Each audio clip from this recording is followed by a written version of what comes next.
taariikhdu markay ahayd soddonkii bishii afraad 2013 ayaa waddanka Holland waxaa loo caleema saaray boqor cusub oo lagu magacaabo William Alexander.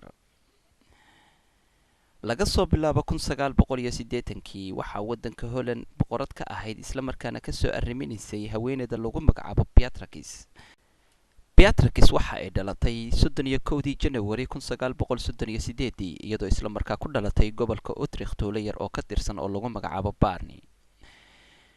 Beatrix waxa ay dhashay 3 wiil oo lagu kala magacaabo William oo ah wiilka curadka isla markaana maanta loo caleema saaray boqorka waddanka Holland. William Alexander ayaa waxa uu dhashay taariikhdu markay ahayd 27 bishii afraad 1967 waxa uu qabaa haweeney ka soo jeeda waddanka Argentina oo lagu magacaabo Maxima.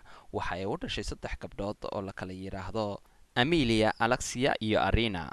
saacadu markay ahayd 10kii subaxnimo ayaa boqorada Beatrix waxa ay saxiixa ku duugtay in wiilkeeda William uu noqon doono boqorka hogaamin doona waddanka Holland. sidoo kale waxaa loo agaasimay xaflad aad u weyn isla markaana ay ka soo qayb galeen dhammaan boqortooyada caalamka. sidoo kale goobta waxaa ka dhex muuqday boqortooyada Carbeed.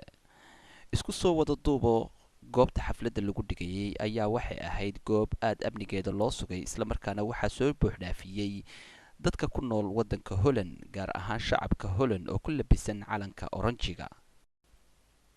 Sugule Saciid, wararka Honkebel, Amsterdam.